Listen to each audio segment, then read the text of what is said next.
it's all right saying you need 1,000 people in a year or 10,000, 20, whatever it's going to be, but if you're not the right people in the right places, you're not benefiting the business. And just because it's worked doesn't mean it's the right way to do things. Giving the people confidence that you're there for them, that you're open to new ideas, but you've also come in with your own experience in. So if you are in resourcing, whether heading up a team or a part of a resourcing team, then you're going to want to listen to this conversation. Here at Engage Care Talent, we're all about solving the care talent crisis, one conversation at a time. I'm delighted to have Ben with us today.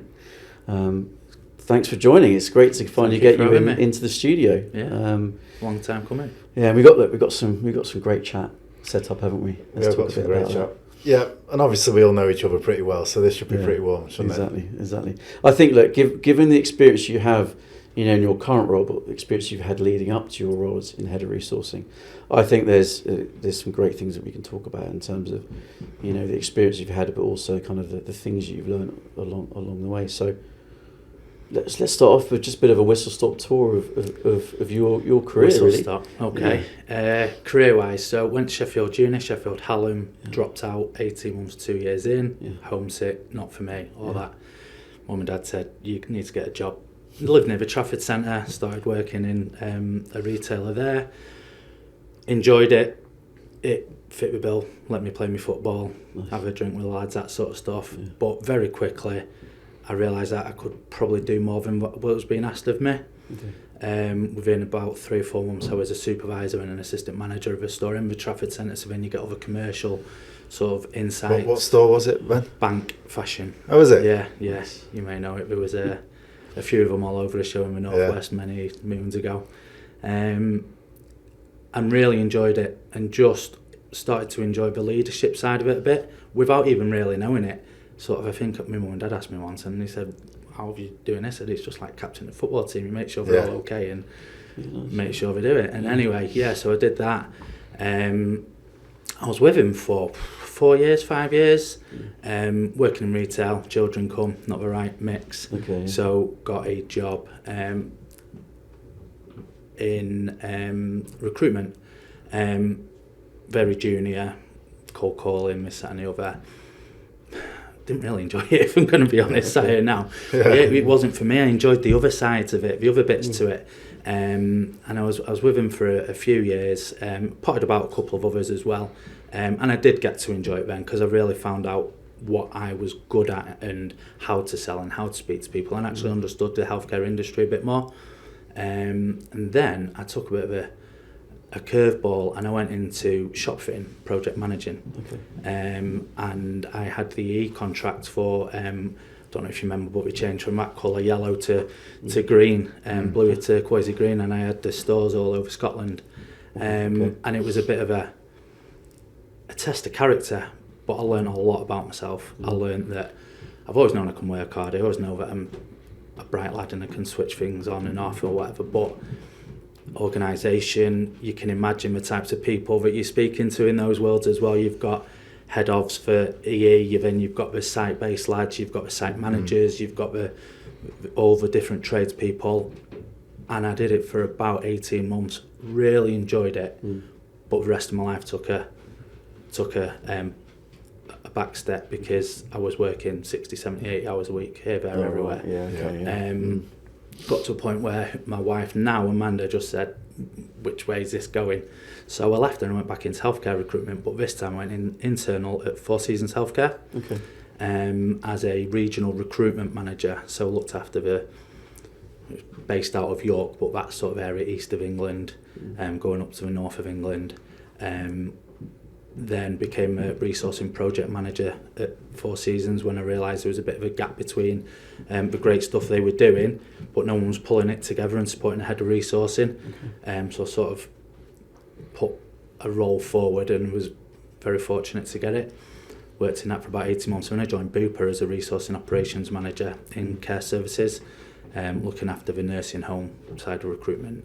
And that was my probably real foray into then properly leading a team.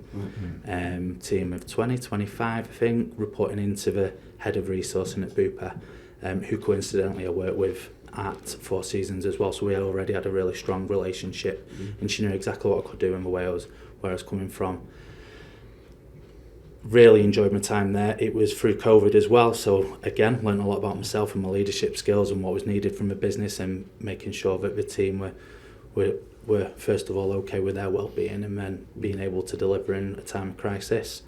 And then, lo and behold, just one day scrolling through LinkedIn like you do, there was a quick apply, and then my conversation started with Cygnet, and very quickly, a couple of interviews later, I was starting in role in August 22, so it's been just over 2 years now.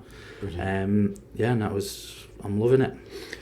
Lovely. That is quite a lot of jobs, and quite a story. So when you're doing it, and I can't make these sums up, but I'm going to ask you to see how good your maths is. So, without getting any too much detail away, so if you were to try and estimate the amount of people that you've influenced getting a job in healthcare, how many do you think that would be? I did this myself not long ago. In terms of bringing people into different businesses. So if you think of how many people did Cygnet recruit last year, including Bank? Yeah. How many did they do the year before? Add that to Bupa and Four Seasons. What would you very think it would quickly be? North of 25,000. North of 25,000. I think it'd be even more than that from what you just said. Potentially. So 25,000 people, and so that's people. Some of them will have already been in healthcare. So like your nurses and that, and a lot of people, especially at Cygnet, wouldn't have known that they had a career in healthcare before you and your teams got them in. It's a lot of people. It's a lot of people when you think about that. When you think of it like that, the impact you have on people's lives, and then the secondary and this is it. You have on their families and So if you think that one of those staff might touch 4 people, in terms of delivering healthcare, if you times it by 4, that's 100,000 people, plus your 25,000 people that you've helped to get a job. It is a probably job more purpose, important than that is the impact they've had on society's most vulnerable. Because exactly. Working in healthcare. Exactly that. There's quite a few stadiums of football stadiums in Manchester full of people, isn't it? Well, at least 2. Before you get it in. Exactly. It's a bit early to get talking about that. But, there's a lot of people, a lot of lives. Yeah, it's crazy. No, it's a job with purpose, isn't it? So obviously you do things like shop fitting as a project manager, and it gives you some skills that you'd probably never have got the experience of. It was working managing to deadlines probably more than anything, and working out what's what, and working to a budget, and that's probably where I honed in those sort of skills, or realised I had them, and just we needed working on in some way, shape, or the other. Yeah. Mm-hmm. Yeah, it's interesting. So going back to your football analogy, because we mentioned football twice already, and I knew this was going to happen. But so I've got a friend who, as you know, who's a football manager, or was. And I said to him, "What is the hardest part of your job?" And he said, "It's getting the extra 3 to 5% out of people, because everybody knows their job, everybody's fit, like to the nth degree, especially at the level that they were at. It's how you get that extra 2%, whatever it is." Having done a similar job to you before, having a team nowhere near as big as yours. So how big's your team now? Probably 42 people. So you got the whole of recruitment, you got the whole of onboarding, and diverse bunch, and you've got to keep them motivated and keep them engaged and get that extra 3%. How do you do it, Ben? I'm lucky I've got great people around me. I am got great support from my line manager, but you've got to treat everyone as individuals, but everyone's got to know the part they play in the wider, whether that's a wider team of 5, then a department of 42, and actually where we are in a business as well. We're a business of 12,500 people, looking after north of 7,000 people a year, and it's making sure everyone comes to work every day knowing, yes, you've got a target, or yes, you've got a call at 11 with a senior stakeholder, whatever it is, we're doing it for a reason, and it's letting them know. And everyone's reason's different, let's be honest. We're working with recruiters, and some people are target driven, some people are money driven, but the overall sort of golden thread is we're here to serve a purpose as a central function to support our operational stakeholders deliver the highest quality of care in whichever form that is, whether it's someone keeping a clean environment, being a maintenance man, or it's a maintenance person, or whether it's a nurse or a psychologist, or whatever it is. We're bringing people into our business or supporting their career pathways to enable us to be a better business, or a better region, or a better site or a service. And I think that's the key. And I think, going back to your question, it's treating everyone as an individual. A lot said about emotional intelligence, but it's knowing the little things and sort of knowing your people. Yeah. And trusting as well. Trusting your people who manage those people. I love speaking with all the department. I do, and we see each other quite regularly, but we have people who can lead and guide and empower them and support them better than I can. Just because my title's head of doesn't mean I'm the best person to go and train a recruiter or show our talent attraction manager the best way to attract psychologists in Newcastle. That isn't me. Yeah. My job is to empower them and trust them to do it and let them have the tools to do it. Yeah, nice. Yeah, brilliant. What's the, because it's very easy for, a head of role with 42 people in the team to be doing 42 different jobs as well as their own job. So there's an element of kind of the art of delegation here. So let's talk a bit about that and kind of why delegation is important, or more importantly, how do you delegate in the right way? I suppose when I joined Cygnet a couple of years ago, actually recruitment and onboarding was separate. Yep. So a few months after joining, we just said, look, this is only ever going to work and move forward if we bring it all in. The way I sort of deliver what my role is to, whether it's our team or the business or our stakeholders or people when we join an induction, is I'm part of a senior management team who look after the employee life cycle, but my one part of that is to be accountable for the candidate life cycle right up to point of induction and beyond, and we'll always be there to help and support, of course we will. But it was getting that through to the team and the department when I started, and the best way to do that was look at the structure. Yeah. And we had a lot of great people doing a lot of great things, but in silo. Okay. Yeah. So the way I don't know how you would describe the way my sort of brain's wired, but I suppose I'm quite visual, so I need to know if my bucket's like this and I've got 4 people, we can all take a bucket each. So we broke that down into talent and attraction, into delivery, into sort of systems and innovations, and then obviously your reporting, your data and things like that. And then what we did is look at what we needed to do for the rest of that year and then into the following year, and broke it down into who's accountable to what. And then that's my resource and leadership team. And then under that, if it's something in delivery, everyone under that sort of bucket or team in the department will then have their own individual.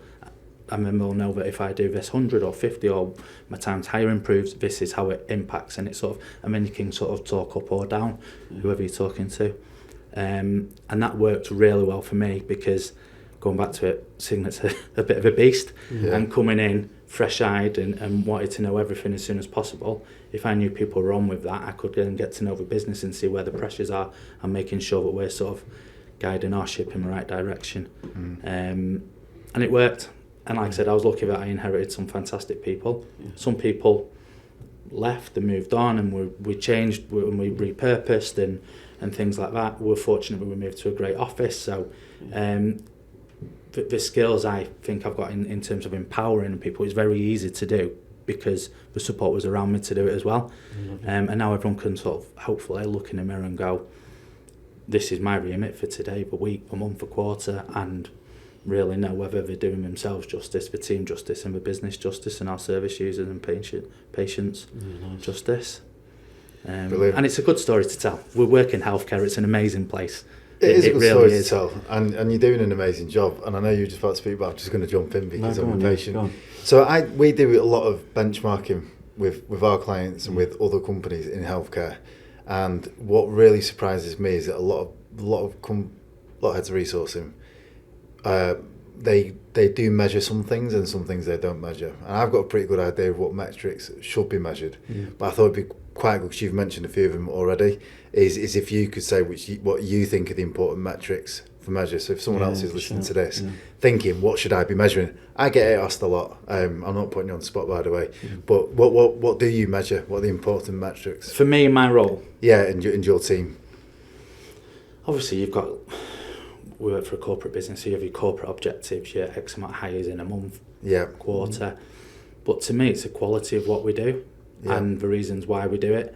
And it's all right saying you need 1,000 people in a year or 10,000, 20, whatever it's going to be. But if you're not the right people in the right places, you're not benefiting the business. Obviously, we have budget stipulations and things like that, which I'm accountable for. So you have your sort of JD remit, I suppose, and everyone has that.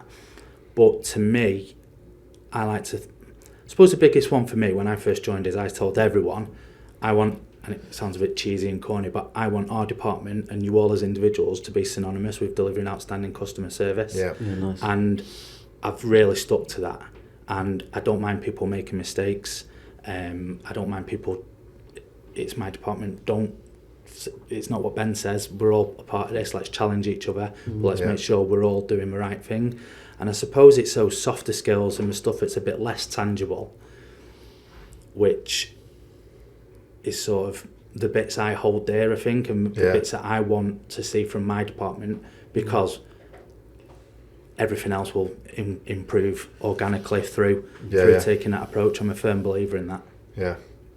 No, I think it's interesting because I think a lot of people measure certain metrics, the obvious ones, time to hire, cost per hire, things like that, and they don't always consider customer service. I mean, it's very difficult how you measure customer service within your team.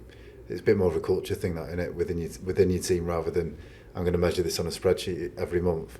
But I think it's really important, because if you're not delivering good customer service to your internal hiring managers and to your candidates And each other. and each other, then I suppose and that comes back to like user experience, doesn't it? Yeah. Again, for your customers, which is customer experience. So it's interesting. There are softer metrics that can be disregarded because they're seen as being not the results. Yeah. But actually, there's things you need to do in terms of process, in terms of feel, which are really important, because otherwise you wouldn't hit those more businessy metrics. I suppose one thing we did as well is I made us a lot more transparent. Okay, yeah. But I'm very, very aware with becoming more transparent, you sort of make yourself more vulnerable as well.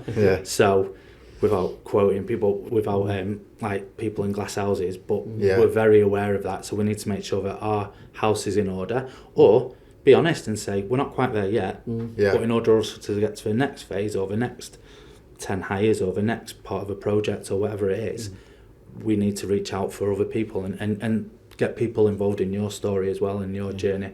And I think we do that very well at the moment, and I think we've evolved into a department who has a trust for business and our stakeholders. Don't get me wrong, we'll always step in a puddle. Of course we will, but everyone's allowed to. But it's owning it, and I suppose, and having that sort of respect for each other, but that sort of belief in yourself as well. Not arrogance, just a belief in yourself that we can do it, and not everything does this, does it? There are bumps in the road, but as long as you know you're heading in the right direction and you're doing it in the best way possible, but also reflecting as well. There's so many roles I've been in, and I've learned from people who you start something and it works, and then we move on and we never go back. And is there a phase 2? How do we continually improve? How do we future-proof ourselves? We know social care's in crisis. We discussed this before. We don't know what's going to happen with immigration. All these sort of things that benefit our business now may well change, and we can't wait for something to happen for us to go, right, what's next? So we always need to be thinking, and it comes back to Rome. We've discussed this in the past, having project plans, having roadmaps. Where are we now? Where do we want to be? Where do we business want to be, and how do we play our part in that? And don't get me wrong, we might have something for next August, and then it has to come forward, or it gets pushed back, but it's knowing what our abilities are and what we might need to move forward. So I know the answer to this, but I think it's a useful conversation because a lot of people don't work in the same way. So you probably, I don't know, you probably haven't got your budget for next year. I don't think I've got one client who's been told what their budget is for 2025, unless they've got submitted it. Yeah, exactly. Everybody's been working on it. Everybody knows what they want and all that. You definitely don't know what it is for 2026. No. And nobody does. But I know that you're planning for 2027 because that's where the corporate strategy runs to. I don't think there's many as a resource in many resourcing departments in health and social care that do that. In fact, I know there's not. That's really good. Because then actually, and this I suppose leads into kind of another part of the conversation we get to have, is this thing about connecting it with what's in it for the senior stakeholders. Yeah. If it's connected to the 2027 corporate strategy, then it's much easier, of course, for the senior stakeholders. Help you conversation. Exactly. But it also allows you then to look at, like you mentioned, a roadmap, but like the longer term projects. So it's really difficult when you're firefighting in healthcare and social care recruitment because it's got high turnover. I mean, Cygnet's turnover is pretty flipping good, but Yeah. it generally has a high turnover, and there's 12,500 people business. Yeah. There's a lot to do. It's very easy to get lost in the day-to-day. And having done a similar job myself, it's really difficult to take a step back, look at the helicopter view, and look at what needs. I've heard you talk about continuous improvement a lot. What would you like to explain that a little bit?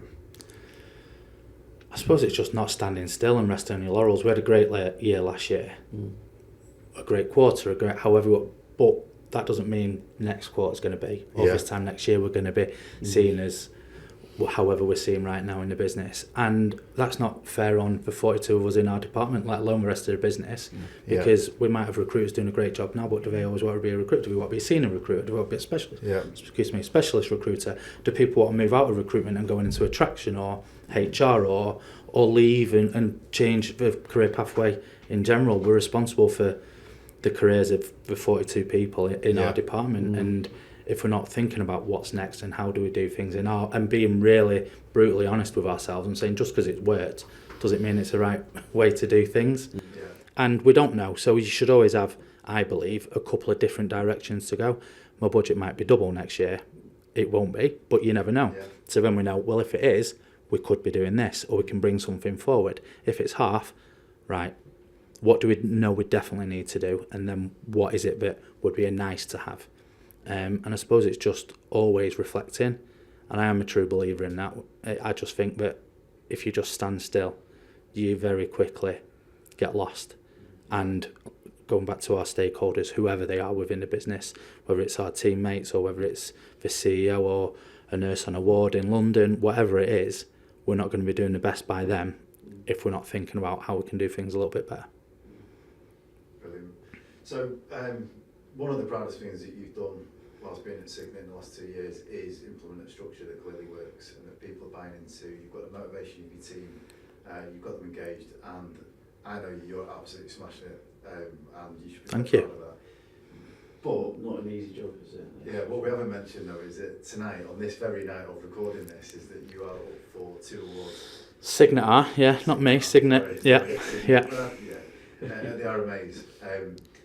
One for skill shortage. Recruiting into a skills shortage. And Yeah. the other one for video. Yeah.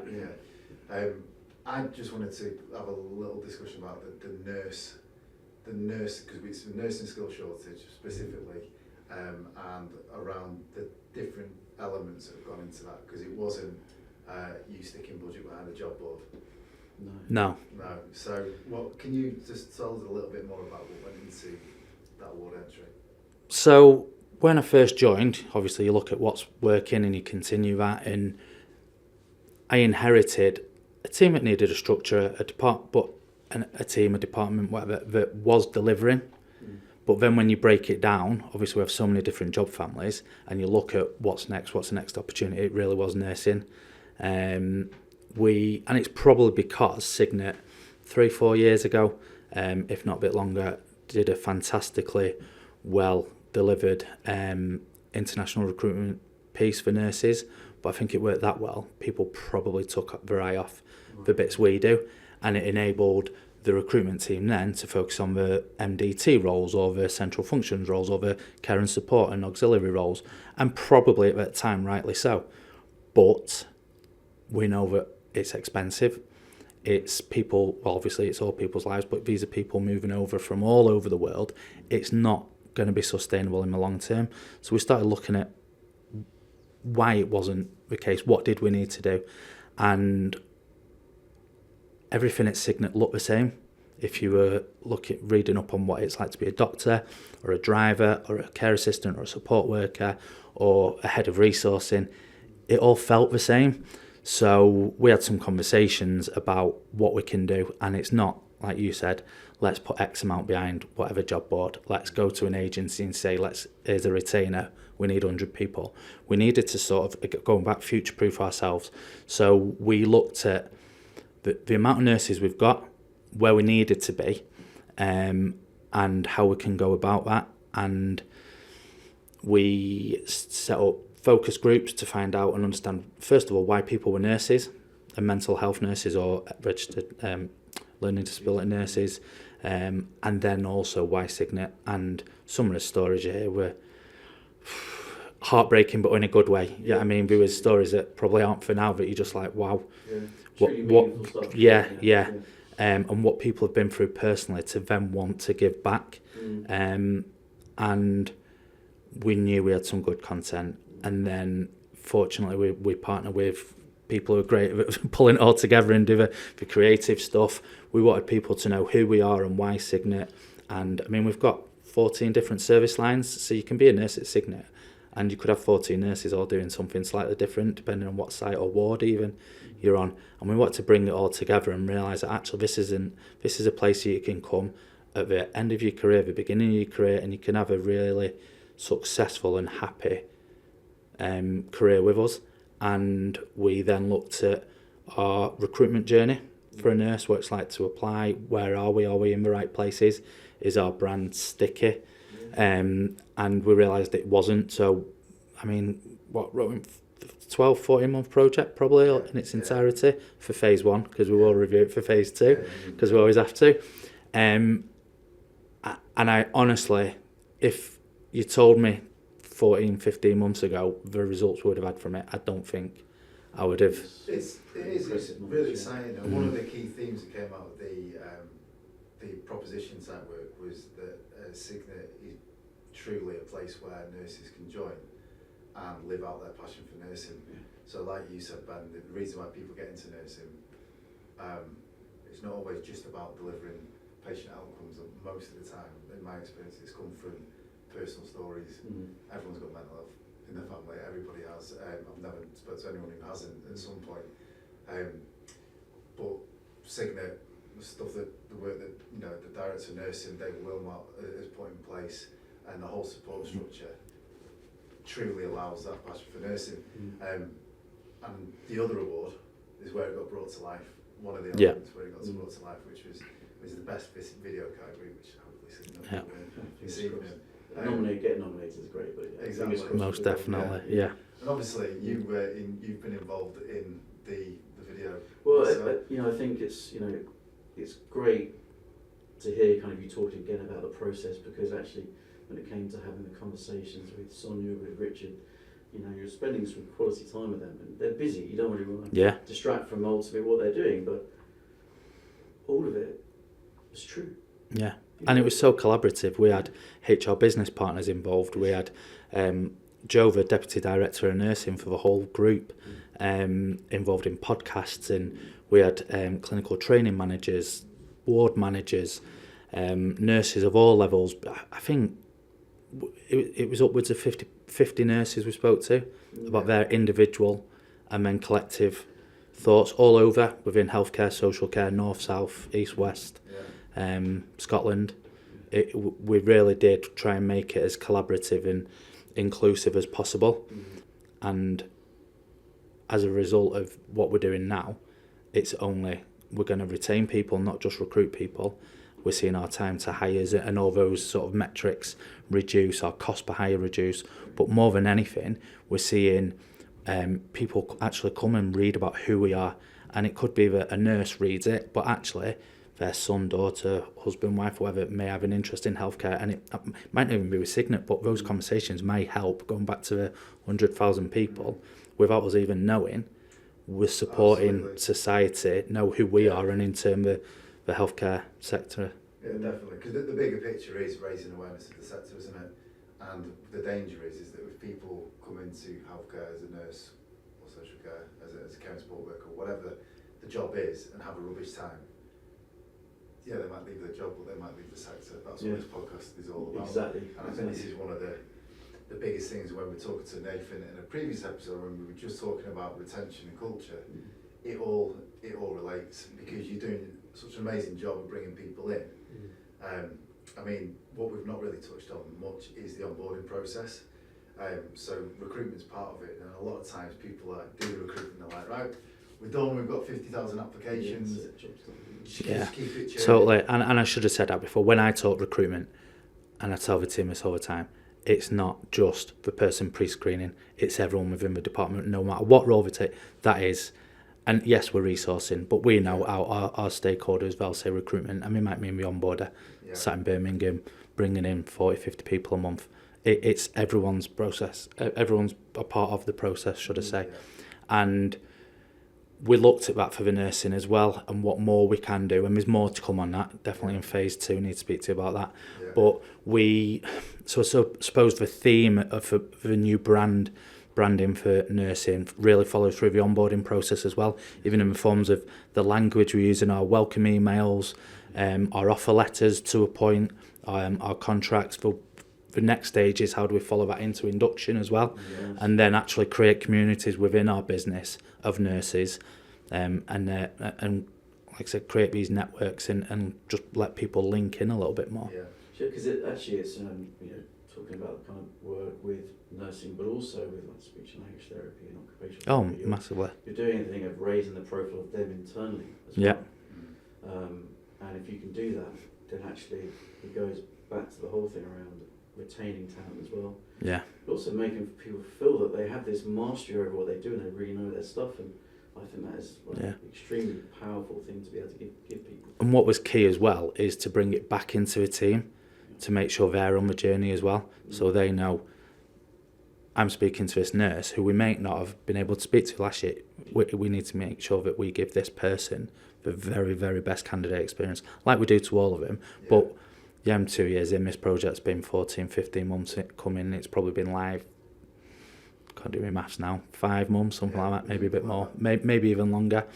But there's a phase 2 for nursing, but now we know what we do and what we need to look for. We can start looking at MDT. Maybe that's another episode for the future. And we can start to work with our different stakeholders to say, we did this, how do we tweak it? We're already having conversations with people in different job families and their directorate leaders to see how we do things for them and how we make the journey into Cygnet better for them and us more attractive, because we are a fantastic company. You speak to people in our business, and we've got people in our business now that we need to tell the story of who they are, because it's not just about come in and you will be this, it's about come in and work alongside or be influenced by these people. And with having a sort of multifaceted business like we've got people in the Royal College of Psychiatry, leaders within that and different faculties, and the amount of expertise. And going back to the nursing, we've got NHS leads, we've got such a wide, diverse and plethora of talent that you'd be very lucky to come and work at Cygnet. Absolutely. And it's actually, I think, in the sector, in the employer branding, employer marketing sector, there's I suppose rightly so, a lot of conversation about stories. And that is important and can be very powerful, like we've seen with nursing, for example. But there's also that thing about just promoting people's knowledge and experiences. Because actually you want someone to see somebody like Sonia talking down in Lambeth at church about her view on nursing, and for someone to go, I can see myself working with that person. Yeah. They know their stuff. Yeah. And that is like, that is employer branding, times 20 as far as I'm concerned. And to be able to give people that platform to do that, I think is really, really special. But it's not easy to do, and I think for me, a word that's popped to mind has been the directorate, and how you get the directorates on board. So let's talk a bit about that, about really making sure that the directorates feel very much part of the process. Well, I suppose it goes back to we are, in essence, a central support function, and we are there to support our stakeholders. And I mean, you say it's easy, it's not a skill in itself, but we need to let people know we're there for them, but what we can do and why we do it and how we can do it. But it's not us saying, okay, group clinical director, group nursing director, I'm Ben and we're going to do this. It's working with them, and it's that true partnership we discussed earlier.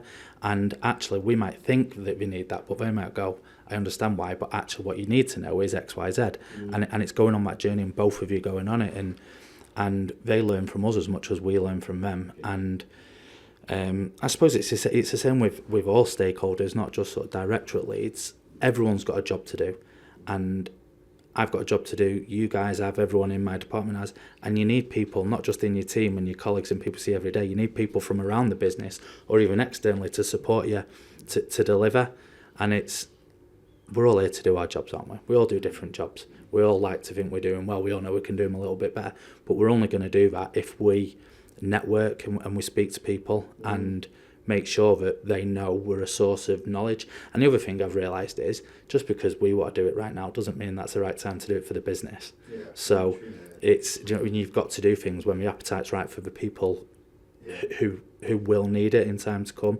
And it probably took me a long time in my career to realise that. I like to think, well, I've got a lot of ideas, and actually, well, we can change this and change it on Monday. But what we should be doing in the background, and I suppose it's part of continuous improvement, have those things ready. So we might be doing work now, and it might come to the fore next month. It might be Easter, it might be next summer, but what we can do is go, okay, you've got that idea, here we go, hand it over. This is a start for 10, this is our thoughts, what do you think? And I suppose just people, giving the people confidence that you're there for them, that you're open to new ideas, but you've also come in with your own experience, and you're a team of 42 in between us.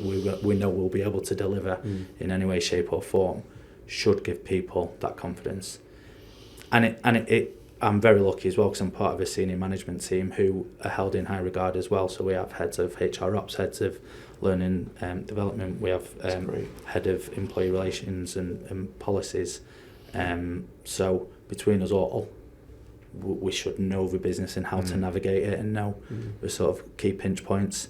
And I suppose it's knowing when a stakeholder may need you, and knowing the business enough to go, hang on, yes, they might, I can just see something happening now, so if I can get in there early, and it's, yes, it's a skill, but it's just an awareness, and I suppose you can only do your job to the best ability if you know the business inside out. Yeah. Or the bits that the business needs you to know. So I think the partnership is the ideal situation, and if every internal stakeholder was like that, it'd be amazing. I know that they're not all like that. So I could draw on one of my personal experiences, where I was challenged once in front of a large room of managers about something to do with recruitment, which is not in these words, but it's basically, are you sure that you've advertised everywhere you can? My response was then to reel off about 25 different job media, and I wouldn't have stopped until somebody dragged me off there in the end, because I was going for it. I was like, right, but bit between the teeth, and I was reeling them off, and then in the end somebody did say, I think maybe you should stop. Okay. My point being is that sometimes you do get challenging stakeholders, and again, I think for people listening to this who might have trouble managing stakeholders that do challenge you, and I can say this, will think that they can do your job better than you. Like, I know what you're doing, and you should just do what I say. Recruitment's easy, innit? Let's be honest. Yeah, that's. Do you know what? I could have just said that. So yeah. So how? What would your advice be in terms of dealing with those kind of situations? Good question. Knowing the person you're speaking to, I think, the type of person, understanding their role and their barriers, because we know one hospital manager might need one person, one hospital manager might need 50, but one hospital manager, or stakeholder should we say, that one person is the be all and end all. So just because we might not see it on a piece of paper or a spreadsheet or on a platform, you've got to understand their roles. You really have. Yeah. You've got to be humble enough to take their opinions on board, but you've also got to have the strength of mind to be able to talk them through the whys, the wheres and the hows of how things are. And you might not always agree, and that's fine, but we're all here to do a job. There's a level of respect we all command and should show. And I think it's just building those personal relationships. And some are easier than others. We click with people more than others, don't we? Sometimes we see it, and be humble and be honest. If we don't understand something, the worst thing you can do is try to blag it, because you will never it might paper over a crack for a week, a month, a year even, but eventually it won't get you and your partnership with your stakeholders to a point you need to be. And often, actually, although this is a whole entire separate episode, but it's easy to assess the person and not the situation. Yeah. Because the context surrounding them may be very different to someone else, and actually, it's good to have empathy for that individual, because then it's easier to get them on board. And Cygnet talks a lot, understandably, about co-production. Yeah. Co-production with patients and service users. And actually, it's the same for all parts of the business. Is that co-production, which is so important. And actually, it's difficult to say. It can be difficult to say you don't have the answers, but when you do say it, it's liberating as well, which means you come up with the best ideas. I think you're absolutely right, and I think that the other thing is that when you do know the answers, so in life, when you do know the answers, when you've got the data to back it up, data wins arguments.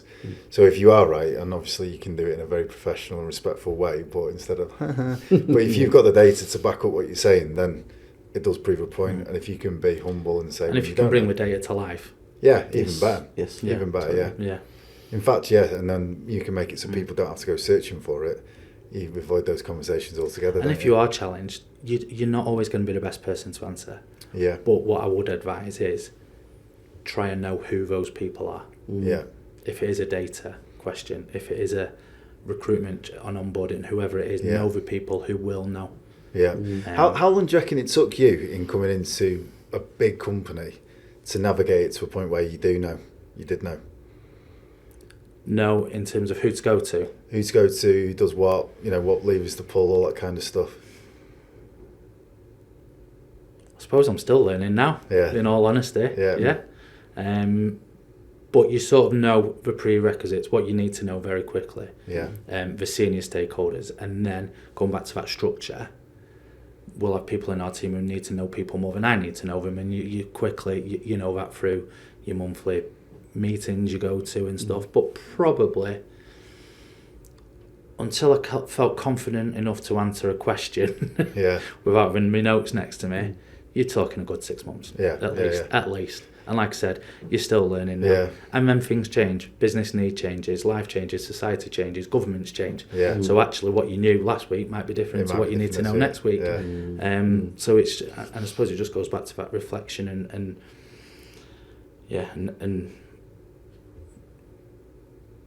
we are very lucky that there is a good structure to Cygnet as a whole. So you could think it's a question about this. So 9 times out of 10, there's a pathway to that person or department or team. Yeah. I heard a story once about someone, same sector, who had got a similar job, wasn't head of resourcing, but had basically created a spreadsheet of everybody in the business who was kind of manager and above. So probably downloaded it rather than created it from scratch. But then went and rated each person, gave them a rating and a colour. So he had a rating and a colour and created a priority order of the people who were most important to speak to. And then created rules in email to correspond. So if emails came through from people who weren't read of a certain order, they didn't get a response. And I was like, do you know what? I know, imagine, A, how long did that take to do? And B, what if you found that you were number 2 in yellow? Do you know what I mean? Might be motivational. I want to get. Maybe. And how often would you have to refresh it? Exactly. Exactly. Crazy. Wow. Anyway, sidetracks there. Nice. So it's a good chat, isn't it? It's a good chat. Look, it's great to get you here, and I appreciate it. Plenty more to talk about, but I really appreciate the time. Could be here and for good hours. luck this evening. Yeah, thank you. We've got a good crew of us going. So exactly, it's going to be an amazing table. Actually, it says a lot. I think proof of what you've said today is that we've got 2 of the nurses that were involved in the project. Actually coming to that table. Yeah, well, they're the stars of the show, aren't they? Absolutely. Yeah. So, thanks very much. Thank you very much. Cheers. So we've just had an amazing discussion with one of my favourite people in the world, Ben Hopewell. We've covered some interesting topics that will probably be helpful for other heads of resourcing and other people who recruit and onboard in healthcare and social care. And this won't be the last time we speak. No. Hopefully not. No. Yeah. Good stuff. If you want to listen to or watch any other episodes of Engage Care Talent, then pop to the link in the episode description if you're listening. If you're watching, then go to a video somewhere near my finger.